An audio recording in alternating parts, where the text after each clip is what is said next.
Welcome to Founders Raw. Thanks, man. Cheers. Appreciate it. So what I would like to do is just kind of open up with maybe describe your experience as a founder. So you've been an advisor of mine for a while, but I actually haven't got your full story. Sure. So describe how you started in business, what were your first projects, and really just kind of start the path from there. Yeah, okay. So I've always been an entrepreneur. I mean, I had, when I was a kid that, that painted the houses in the summer. I had a t-shirt business in high school. Always an entrepreneur. Yeah. Been that way my whole life. My parents were entrepreneurs. So just grew up as I just didn't know any other way. Yeah. Honestly. Did you have a paper route? Had a paper route. Yes. Oh yeah, had a paper Me route. too. Oh yeah, man. Wichita, Kansas had a paper route.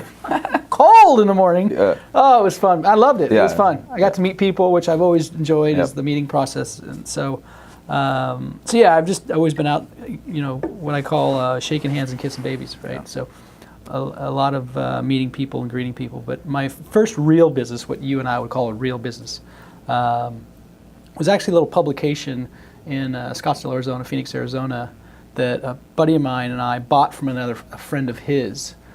He was trying to franchise the concept, wanted to get out of the day-to-day operations, so he sold us that and started focusing on franchising. And Lawrence and I, his name's Lawrence, and he was a great sales guy. I was an okay sales guy, but I had some operational skills. Was good with numbers and stuff. So we got together. They had 2 employees. We just took over the 2 employees. It was us 2, and then we ended up hiring two more people. I think we ended up. How old were you? 20. Was it 26? Oh wow. 27. Yeah. 27 maybe. 27 I think. Yeah. So I was under 30. Yeah. And so we took that, and it's the only business that I've started. Only business that I started that when we mapped it out, we literally mapped it out. It is exactly how it happened.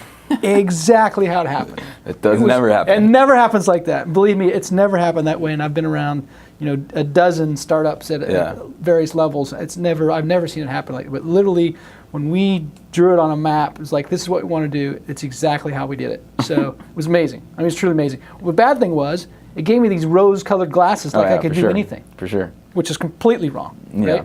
It's like, business is so much harder than that. It was just happened to be really easy. Yeah. We were young. We both worked our butts off. We were working 17, 18 hours a day. But that's what we loved to do. We didn't care. Was it just like sales? I mean, well, it was interesting. It was a magazine, which is a monthly publication. So we sold advertising for that. It was for the travel, the travel people, the travel industry in Scottsdale. So it was distributed in hotel rooms. Mm-hmm. But what was unique about it was we had a employee benefits program that was attached to it. So what we did is we created a $10 bill, and it looked like a $10 bill. Yeah. And we basically sold that $10 bill to corporations all in the area for $7. Okay. Sometimes $6.50, but normally $7. So we sell that dollar for $7 to XYZ Corporation, Intel or Bank of America, whoever down there, and they would distribute or sell them back to their employees at the same price, or sometimes they would take a nickel off or something and sell them cheaper. So therefore, an employee at Bank of America now had a $10 bill that it cost him somewhere between 60 and 70 cents. Now they could spend it at about 130 different restaurants all in that area. Okay. Mostly restaurants. Kind of like local bucks kind of. Yeah, mostly restaurants. We had salons and car washes and stuff, but mostly it was restaurants. For everything, tip everything. It was just like cash. So, you had $100 of corporate dollars, and then you go spend it at XYZ restaurant. Well, we gave the restaurant 2 choices. You can spend those corporate dollars, dollar for dollar, on our advertising and our publications, or we can buy it back from you for 50 cents on the dollar. So it was awesome. Yeah. So what was interesting about that, it was the old American Express model, which is all the breakage. So we learned, because I'm a numbers guy, that 11% of the dollars never showed up again ever. When we sold them, they never showed up. They just vanished. Yeah. They just forgotten. They got forgotten, thrown in some drawer, and were never to be seen again. So we had 11% that just never showed up, which was awesome. Yeah. So, but we just really learned how to manage, the process of the flow of money. Mm-hmm. So it was great. I mean, like I said, we really did extremely well, and we were young, single. So- basically we're printing our own money. Yeah. Which was You retarded. Actually, literally were. Literally were, right? Which is retarded. And so we introduced a new annual publication to the marketplace because there was one big elephant in the market that had an annual publication, and we just did a much better job of the product and literally displaced them in 1 year. So what I want to do is break that down a little bit. What do you think, what was the success that you got out of it? Like, how were you successful? Mm-hmm. And what do you think the lesson that you took from that throughout the rest of your life that you took? Well, the first lesson that I learned was sales is everything. Yeah. It's everything. Because what they didn't do previous to Lawrence and I was they didn't have basically a good sales funnel of just cash ads, just selling without the corporate dollars, just literally cash ads. So we focused on that because we knew it was just free money. Yeah. Like you're selling for $1,000 a month, you're gonna get $1,000 a month, right? Mm-hmm. It's just free money. So we really focused hard on sales, and again finding the right people as well as ourselves. But all of us, the whole company was a salesperson for the most part. Mm-hmm. We had one or two admin type people, but what do you think? Everyone was selling. What do you think makes for great sales or a great salesman? Listening. Just People always, I think people that aren't in sales, they think, the guy that talks a lot is a good talker is a really good sales guy. But he's like the worst. Yeah, it's actually the worst guy. That guy that doesn't listen is really a bad sales guy. He may be entertaining, but he's not going to be a great sales guy. He's not going to be able to close the deal. Yeah. He may meet a lot of people and have a lot of relationship, but he can't close the deal. And that to me is the difference. If you're a good listener, you're going to be able to hear what your potential customer is saying. So therefore, you can actually close on the clues. Well, that he's giving you. they're basically telling you all the information. Like they tell you everything. Everything. Boom, boom, boom, boom. If you ask the right questions, they will tell you everything you need to know Yeah. to close the deal Yeah. or to not close the deal. Either way is fine, but I think that's what I learned from mentors and Lawrence. Again, he was younger, but he was an awesome sales guy.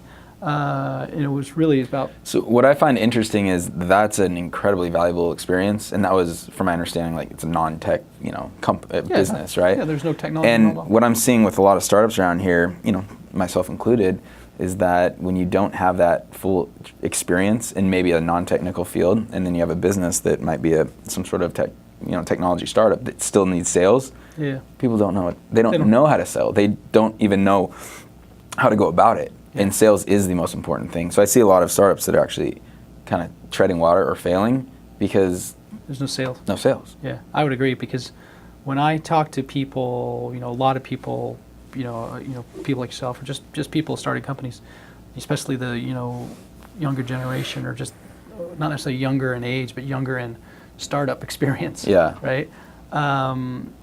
They're always talking about the cool technology, right? They're always talking about the cool technology, and I always ask the questions like, okay, who's your customer, and who's going to write you a check for it? Yeah. Who is going to give you money for your product?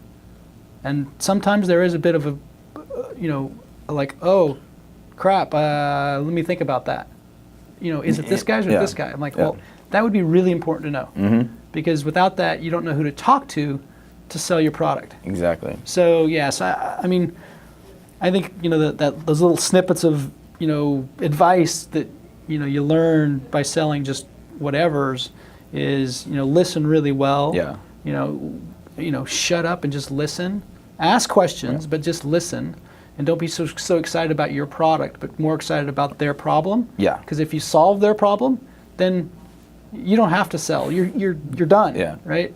Like, oh, here's your problem. Oh, here's the solution. Yeah. Oh, really? That's a good match. Done. That's done. Close the deal. And then it becomes a repeatable model, right? Yeah. That's the important part is you find a customer, solve their problem, and now you just search for the same. More of them. Yeah. Right. Yeah. So that is and going down that road is like, how many of them is there? Is there 5? Or is there 5,000? Yeah. Or is there 5 million? Yeah. Because if there's 5 million, we have a real business here. Yeah. If there's 500, probably not a business. If there's 5,000, well, maybe it's okay because that's the kind of business you want to have. So. Well, that's kind of what we experienced with Seconds a little bit was that our solution, you spent a lot of time talking about it, but like it was almost like we had such a broad range of a solution, which is basically like a new payment experience. But yet, once we dug down a little deeper, we couldn't find the repeatable customer that fit in the same segments, right? That had the same exact problem, that had like same problems. We offer the same solution, and we just start repeating that. Yeah, exactly. And that was the death of us. Like, and not to say that we're done yet, but like it was just like, oh shoot, like you have a one-off here, you have a one-off here, and all of a sudden you're like, wait. Yeah. Like, so. Yeah, one-offs are the murder, right? That's like that custom software model where you're building customer. Yeah, that sucks. It's just horrible, right? I mean, you can do it, but it's hard to do it at scale. Yeah. So going back, you worked on that business. Sure. And then what was maybe your next journey? Your next turn on the journey. Yeah, so we sold that in about 3 years or so, 3.5 years. We sold it to that major competitor that we displaced. And then I actually did a little consulting work with a couple restaurants, which is odd, but I love the restaurant business. So I helped 2 friends of mine. One was not really a friend, but I helped 2 people open some restaurants, which was really fun because I was, again, operationally, gifted in that understanding where the numbers worked and how to hire people and manage people and do training manuals and all that kind of stuff. So that was really, I really enjoyed that. Extremely social. Because basically you would start from dirt, help with the building of it and the processes and systems that go along with that, and then basically get it up and running and replace yourself with somebody that can run the show. Yeah. Right. So, my big learning experience from that is really how to manage people. Which is so important. And which again is just, it's different, right? I mean, and that's really, that's where I learned that, is really how to manage groups of people. So, going on that, like, what do you think is, in terms of as a leader or manager, but I think, they're coinciding. Sure. What is maybe the top 2 things that you think to lead people and manage people? Like, is there any areas of that you actually have advice on? Yeah, the, leader and manager is a little different. So as a manager, it's more about, having something to manage. So I'm a numbers guy, right? So, having a metric to manage is really helpful, but not necessarily you as the manager managing it, but everyone managing it, knowing what the heck the metric is. Yeah. Which is, again, one of those things you learn is like, oh, if everyone understands what the metric's in, then they can help manage it, because you're going to learn stuff along the way that help increase that metric. Like, for instance, sales, a projection of sales. Like, we need to get to this level. Yeah. And then you're starting to manage people based on that metric. Exactly. Yep. And the salespeople and support around sales will help understand what that number should or shouldn't be. And once they're in it, meaning vested in identifying the goal, then they're going to be better at it, right? Yeah. So it's just like, okay, where's the goal? What's the metric we're going to track along the way? Because it's just death if you're like, okay, we're going to do $1 million, and then at the end of the year you're like, where are we at? Well, shit, that was 12 months ago. I don't know where we're at. I guess we're 750. Well, that's great, but that's only 75%. Why didn't we, we should have been looking at every month or every other week or whatever, some time frame, and tracking it, not just saying we want to do $1 million a year. Well, how much you want to do a month, how much you want to do a week, that kind of thing, and breaking it down into. So what I've noticed is it actually takes a lot of guts to manage people, and it takes a lot of honesty, and sometimes I think people can't actually get there. To be a leader, you actually have to be strong enough to sit someone down and have a tough conversation. Right? Exactly. So, some of them are, and I haven't met anyone that likes to fire people. No, for sure. This just doesn't exist. I have not met anyone, no one likes it. But you got to do it. But you got to do it. You just got to do it. So what I'm noticing is with myself is just going through that learning process of swallowing it and being like, I got to do this. I have to have this conversation, or I have to make this tough decision. And I think what I'm finding is if people shy away from that, they basically become it's a bad leader, or it's they're making mistakes, and you just have to have enough guts to actually make those decisions. Fire people, or take a risky bet on a business model or a market. Those are leadership qualities that I think not a lot of people actually have. Right. Well, it's tough, and those are tough to. They're tough to teach someone. It's I can't teach Nick do you think it's how to have A leader. Yeah, how do you teach that? Yeah. You can teach some. There's a couple things here and there, but it's like tough to teach some of those inner things because that's such an internal thing. Yeah. To kick yourself in the butt. It's like okay, I have to do this thing, otherwise, bad things are going to happen. So I've got to do it today, not next week. So that's that leader stuff that it's really tough. Do you think it's natural? I mean, do you think it is like that person has it? Yeah, I think you can grow up within it. I think, you can kind of learn to be a leader at a 7-year-old, 8-year-old, 10-year-old, 12-year-old. But I think when you're 25, 30, 35, man, it's a tough transition from going from a manager or just a guy to being a girl or just to be a real leader. It's tough. It's a tough transition if you've never done it. What helped me, and you say 8, 10, 12, like sports, right? Like when you're a youth playing sports and you're a captain at like age 10, that's leadership skills. And every day I just think back, I'm like, And I know I've talked to a lot of people that will look for and interview people based on sports, saying, have you played sports, and specifically team sports? Have you played team sports? They don't necessarily say, were you captain? But that conversation will probably happen. Yeah.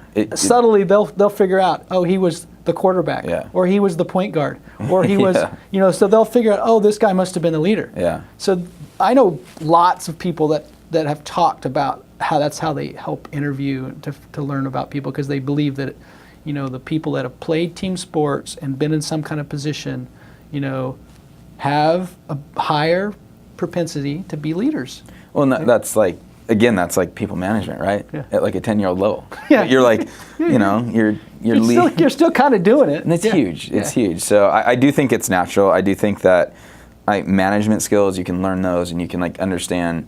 And obviously as a 30, 40-year-old, when you're now in the operations of a business, you're going to learn nuances about that. But it's weird. There's innate qualities that really, I think you see it in people, and you're like, and there's something there. You get it, right? Because you meet somebody and you kind of feel like it's funny, and how when you like two people walk in a room, and they're just two people, like my buddy and my best friend, my best friend and I, Jonathan and I, walk in a room together.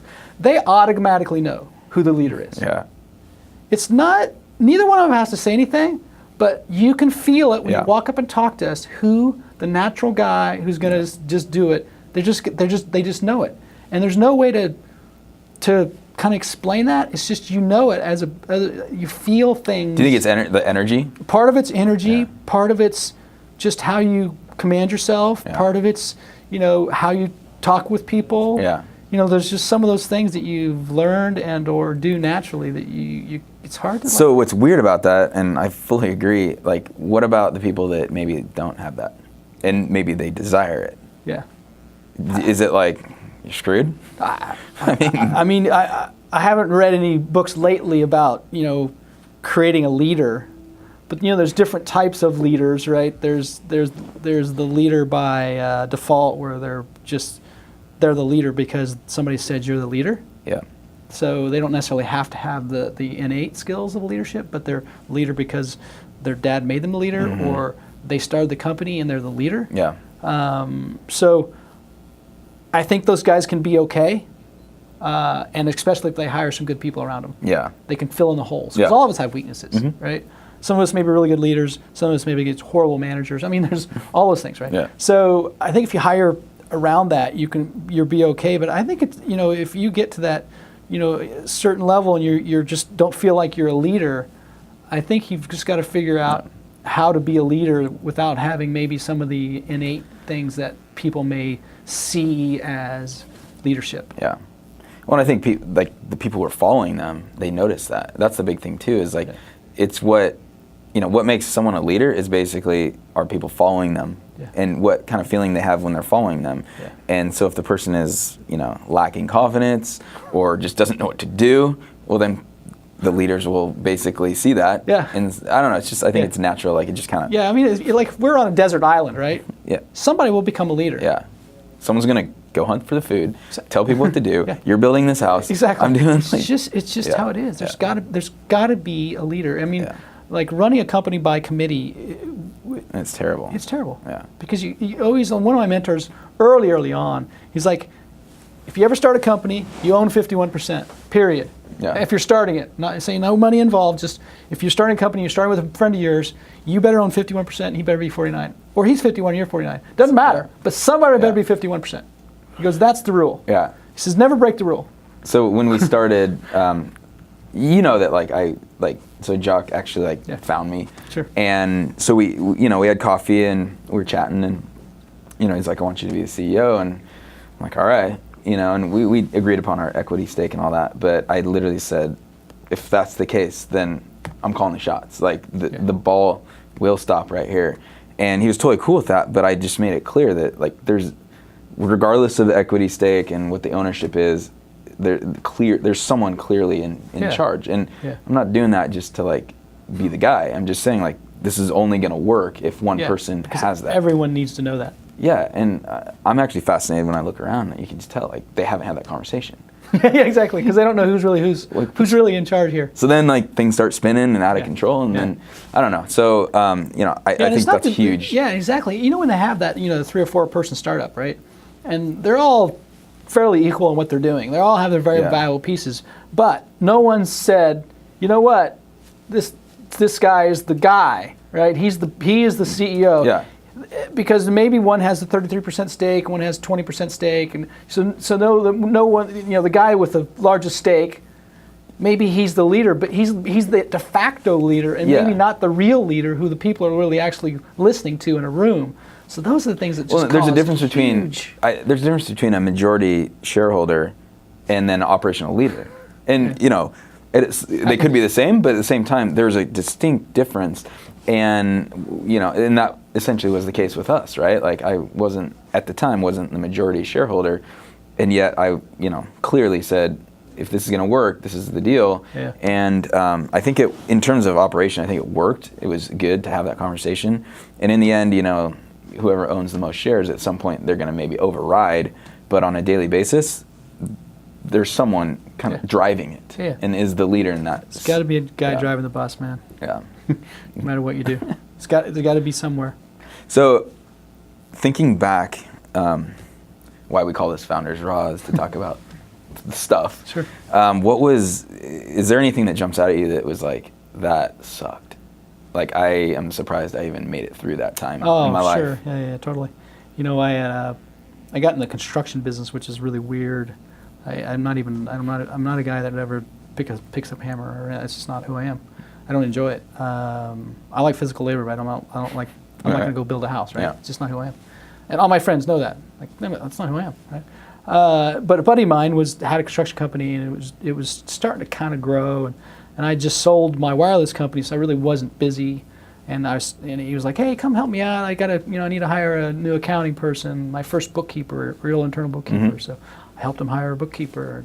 Pretty soon, 6 months later, I'm there, 4 days a week, and I'm working. What am I doing? So, push comes to shove, and I was there, 2 or 3 years later, we went from $700,000 to $7 million in 3-year period. It was retarded. Wow. Retarded growth. Part of it was the economy was growing well, but part of it was just because we were positioned well to what we were doing. But, we ended up we had started a company internally, and we ended up breaking up, and he kept the general contract company. I kept the small, which was interesting, kind of finished company that I actually tried to take public and do some interesting things with the pink sheets. Oh, wow. But I had to wind that thing down somehow because I couldn't raise enough money to get it onto the public markets. We actually created a real public entity through the SEC, which is a really interesting process. Wow. From scratch. We created a whole thing from scratch. It was really cool. Wow. We created a public entty from scratch. It was just a whole ton of paperwork. And it took a long time. Yeah, 18 months. But so at the end of the day, couldn't raise enough really capital to really make the concept work. So we had to just wind it down and close it out. Well, I had a bad bookkeeper, which of course was my fault because I hired him. So push come to shove, and it was just an ugly, ugly ending. Everything was ugly. Really? We basically didn't. We had lots of customers, but we couldn't run it efficiently, and and that business is just fraught with holes and places where you can lose money really quickly. Mm-hmm. So it was really tough for 6 months. tough where you wanted to, when you get up in the morning, you don't want to go in. Oh, yeah. You know, you don't want to go, and Pull the covers back over. Yeah, you totally get up and you kind of gather yourself enough energy to like, I have to go in. I have to, you know. Oh, it was just brutal Yeah. for about 6 months, and it was just horrible. I mean, it was one of those things where you just want to never. And can't tell you how many times I yelled at my phone. I mean, I just yelled at my phone because I was just releasing so much everything, crap and the garbage that happens there. So yeah, that was a tough period, and then I learned a ton about, you know, really managing stuff, like some of the details of how to manage details. So going, you know, looking at that, like how did you get out of it, and what do you think was like the difference maker, whether it's your attitude, like basically what decision that you made, like how did you clear that out, steer away from it? Yeah, so when it was all said and done, I ended up having a boatload of back taxes to pay. I had, like I said, just a bunch of mistakes on the accounting side, which again is completely my fault because I was there, right? I was not like I was not there. Yeah. Just happened to be not running the books. So, you know, the big takeaway for me was really enjoy what you do, because I didn't enjoy it that much. I liked the building of a business. I didn't like manage a construction kind of consumer services business. It was really revolving around lots of people. Yeah. I mean, lots of people doing manual labor, right? So I think, you know, for me, I got through it because I knew I had to get through it. You know, you just don't give up. Yeah. Not that there wasn't a few days that I thought, holy crap, I would like to end this. You know, you know, because you were missing payroll and you had to tell your employees. There was, you know, all that kind of stuff happening. So I made it through because I had to make it through. You know, but I think, you know, for me it was. I don't think I take the small things as important. They're not, you know, they're not as a big issue as they were then. Yeah. The smaller things like, oh, no big deal. That's easy to fix, right? Yeah. It's like when you're looking at a $100,000 IRS tax bill, that starts to be a problem. Yeah. When you don't have $100,000. So there's a lot of zeros there. Yeah, a lot of zeros there. So I think it you know, I've just learned to really understand the big picture a little better. To understand, like, yeah, that's important, but it's probably not the most important thing. The most important thing maybe are the taxes paid. You know, there's some other things that have to be done that are maybe as important that so before I didn't think was as important. I think a really interesting thing, and I for sure haven't faced that size of tax bill. Thank you. Thank you. Thank God. Knock wood. Hopefully that never happens. Yeah, but it's crazy in the moment when you realize, like, how crappy it is, and you realize that you are essentially getting tested and that you need to get through this. And it's just like, this is a part of the process. Yeah. And, you know, the overused analogy of like roller coaster, right? Well, it is, but when you're at that low point and you're like, oh my God, like, but that's the whole point, is it's the process and getting through it, and you become a better person and a better leader and a better business person, like, through the tough times. And I think part of it's just like, look, you got to get through this. Yeah, exactly. And it's going to get better, but you're going to get stronger through it, just like exercise, right? Like, you're going to the only way to get stronger is to actually really challenge yourself. Yeah. And it sucks to be there. Yeah. I'm with you, man. It sucks. It was nothing fun about it. I mean, like I said, I wouldn't want to do it over, and I wouldn't even want anyone to actually go through it again. But man, you learn what's really important. And part of the reason why we're doing this and why I just want to start having these conversations is like, it's not all roses, and quite frankly, most of the time, it's not roses. It's not roses. It's the rose bush. It's the prickly part of the whatever. Yeah, exactly. No, it's tough, and I think that the media is, you know, starting to like put out like how, you know, founding companies is really getting popular again, and technology and startups, and it's like, dude, it sucks. Yeah, exactly. And people need to know this. It's not all fun and champagne. And that's fine. That's fine, because I think that's important. It weeds out the wannabes. It weeds out the people that can't handle it, right? And so, but that's the reason why we're putting this out, is to get people to talk about it. Like, I write I'll write blog posts, which are always great, by the way. Thanks. Yeah. I'll write about stuff that's like kind of like edgy and like, look, I'm going to talk about it because I think that people need to know. And I think it's okay to write about your challenges, and it's okay to write about the crap that you deal with. And once we all start talking about that more, then it, I think, is going to, I don't know, it's just kind of like peels off a little bit of layers. Yeah, because what I think what's scary is, you know, if we continue down this path, like, yeah, anyone can start a company. It's bloody hard to start a company. Yeah. It's not easy. And I'll be honest, like, you know, I jumped in this, and I just love the entire like challenge of being an entrepreneur. But I would say that I for sure didn't really know everything, right? And I still don't. But but no, none of us do. No. But that's the fun of it, right? Yeah. So, you know, part of what we want to do is just help educate. Like, yeah, it is tough, and these are the things. So another thing I have a problem with is like I read all these like top 5 ways, top 5 things to do to start a company. That's BS.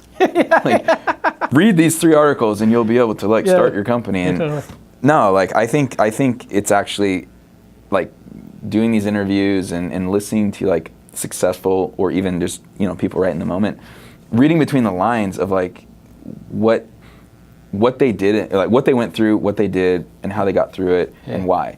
That's how you grow a business, not incorporate your business. Yeah. Get business cards. Yeah. Like, anyone could do that. Pick a market. Yeah. Pick a name, create a logo. Like, it's like when I couldn't raise money and I was staring at like an empty bowl of ramen noodles. Yeah. What am I? So I think that, I think more needs to be talked about a failure and like just like kind of experiences what you went through and all that. Yeah. So I mean, it really would help. It just scares me that you've got, some 24-year-old kid that's got a really good job, decides to quit his job to do a startup because his buddies are doing it. Not because he's passionate about it, because his buddies are doing it and he thinks he can do it too. Yeah. And he has no clue of the risk and or what work it really takes. So, a year later, he is now no money, no job, and his startup has basically gone nowhere because he didn't know what to do and he didn't find the right mentors, the right partners to work with. So, when you take 12 months or 16 months or 2 years off from the normal workplace and trying to do a startup, sometimes it's really hard to get back into the workplace. Into a job that fits whatever you do. And what's weird is a double-edged sword because I think the 2 years of that person, depending on what they did, hopefully they did something. Yeah. What they learned was incredible. Yeah. Right. Yeah. But you're right when it's a hiring manager and they're like, okay, what did you? It's like 2 years your gap. You built the startup. What happened to the startup? I really couldn't get off the ground. Yeah. So if the hiring manager who's sitting there, which 9 times out of 10, he's not going to know about startups. No. He's gonna, right. He's not going to know that. So he's going to like, well, what did you learn there? And the guy's going to go, well, I learned, and this guy's going to value that learning about, that's worthless to me as a hiring manager, or and that's what I'm saying. It's not so easy to go right back into the workplace if you don't you don't have the right fit for that, right? I mean, that's why I've always said, I'm employable. So what I'm learning, even in my own company, like at some point, like I know that I can go back and essentially, if I need to, join a larger company or choose to go that direction, I can. But I do think it's a choice, man. Like, I mean, you are taking the leap and you're choosing to go down this road, and you got to fully commit. And it might not work out the first time, but you just if you fully commit and you start sharpening the skills of being an entrepreneur, I think that that's going to benefit someone the most. But if you kind of do what I'm seeing is, and what you're maybe saying is like the person that's like kind of sitting in between the two and is like, oh, I'll quit my job for a while and try to do a startup, and all of a sudden their resume, or I like to say LinkedIn now, but it just starts to look weird. Or it's like there's holes here. They really can't back it up with like quality, lessons or skills. That's a problem. Because then they're like, well, are you, where do you fit in? What do you want to do? You obviously want to do the startup, but you're sitting here in my office, so either you don't want to do a startup or you just ran out of money, so you need to get a job. So we all we all deal with that sometimes. We all we go through that. We all go through that. But that's the fun part. So any more anything else that jumps out at you that like lessons in terms of, when you were at a tough time, and Sure. what got you back out? What got you back on the playing field? Yeah. You know. What got me back in the thing is because my passion is around. I knew what my passion is around. I know my passion is around starting companies. Yeah. I know that. Yeah. It's innate. It's what I know really well. It's what I'm really passionate about. It's what I can sit and talk about for hours and still get excited about it. Yeah. So I know that's where it lies. So I literally just started going to meetups. I just get back into it. I just get in the energy. I just walk. I just walk into rooms, and I didn't know. I didn't even have a business, right? I just walking in, trying to, I kind of knew what I was going to do. I was going to start the, a web development design company. I kind of knew what I wanted to do, but I didn't know. Yeah. But I knew that I wanted to be in that environment. I knew there was something in that environment that would energize. So you're just saying like it's because people deal with us all the time. It's like you're down, you're out, you're like struggling. Shit, I was dark, man. I was dark. Yeah. It was dark, man. It's tough. There was very little light in there. I mean, outwardly it was fairly normal, not quite normal, but fairly normal. But internally, it was really dark. And so you're saying you just like almost force yourself. I got to get back in this. I got to get around people that are more excited, that are like just activities, energy, networking. Yeah. So it's just I went to meetups, right? I mean, that's where I met you. It's just a cocktail event, right? I mean, that's how I just went and started talking to people. Yeah. And just kept asking, what do you do? Are you the type that like, let's say you met me and you're like, oh, God, they're working on some cool stuff. And it just like, you get energy off of someone like myself or other founders. Yeah, totally. Well, because I'd ask questions. I'm a big question guy. I'm always asking questions, and I would, that's interesting, and I would think about how would I do that, right? And I would offer that for free. I don't charge anything. Like, hey, have you thought about this? And someone would be like, well, yeah, we thought about that, or no, or whatever. But it starts a conversation, it starts a dialogue, which helps me think. Which helps me get back in the middle of that stuff, right? And that's really what it was. It was just talking to smart people that had started something or wanted to start something, and I was just, I can't tell you how many coffees I had with people that just, I thought their idea had some kind of kernel of merit to it, and sometimes it did, sometimes it didn't, but it really that's how I got back from being, the dark side of the moon to being normal, what I would call normal, Yeah, no, I noticed that too. Just, if days are challenging or it's like, oh man, like that didn't work out, it is getting around people that are excited and energy and stimulation. Optimistic. Right? Yeah. They're optimistic about, they're always optimistic. That's the thing about entrepreneurs, right? They're always optimistic about their product, whether it's crappy or not, right? Which is great. But, being around those people, you get energized, right? Yeah. Unless you're just cold, there's no way not to be energized by someone that's so optimistic about their product and or service. It's like, wow, and pretty soon you buy into it. It's like, holy crap, yeah, that could work. And maybe, 3 months later, like, what the hell was I thinking? There's no way in hell that could work. But you just get caught up in it. Yeah. Yeah. So, that optimism and the energy that comes from, the startup world in general is palatable. I mean, you go to events. No, it's addicting. Yeah, it's addicting. That's a better word for it. It's totally addicting. Yeah. It is. Because people get addicted to it. They do, and I definitely am one of those where, it's just like it grips you, and it's the possibilities, and the new technologies are just doing something a new way, and I think it's also there's a bit of I'm just gonna do it. Like I don't know what maybe that word would be, but I'm addicted to that in other people. That they just believe that they're going to make it happen. Yeah. Like, I love being around people that think that way. Well, because it gives you confidence in your own self, because all of us have self-doubt. Yeah. I don't care who it is. I don't care who Donald Trump has self-doubt. I'll guarantee it. Outwardly, he may not, but internally, he has self-doubt. All of us have it.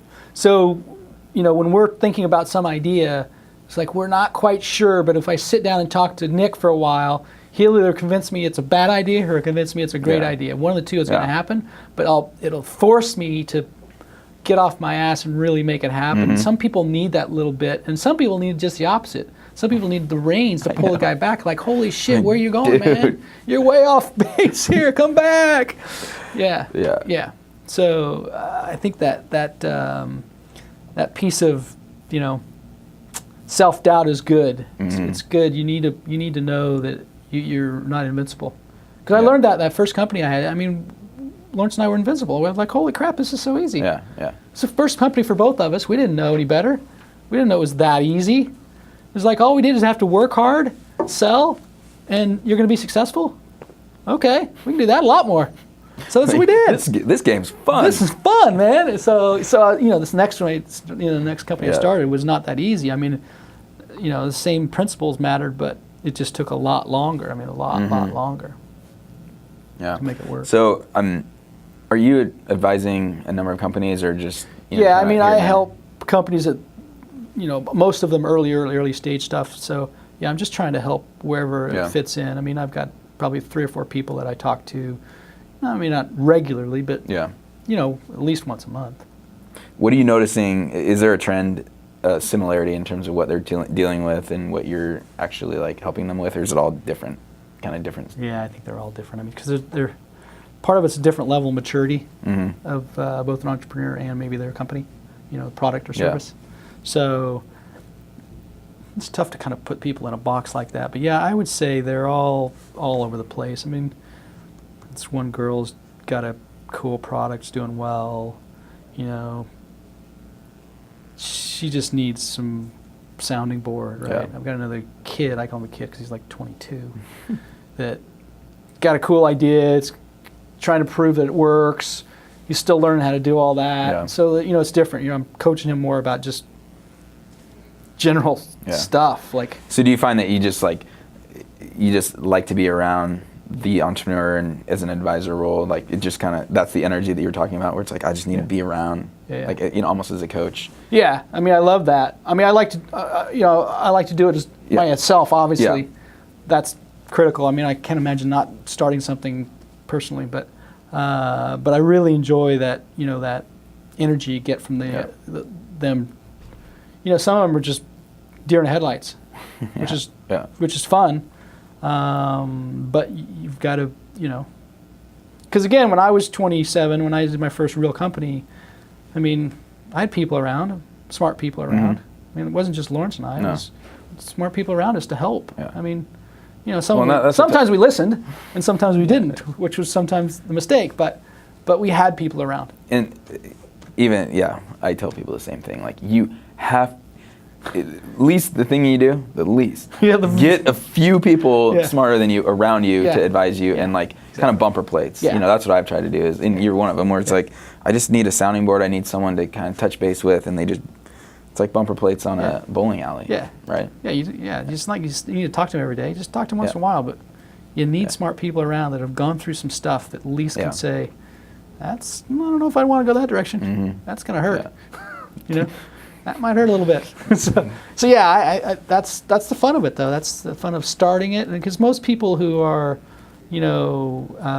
advisors or board members, they've got their their own stuff too. Yeah. They're working on their own stuff. So they're not just you don't just do it for other people. Yeah. I think most people have to do it for. Well, and they learn. Yeah. You're learning from those entrepreneurs. They're learning from you. It's just a nice little. Yeah.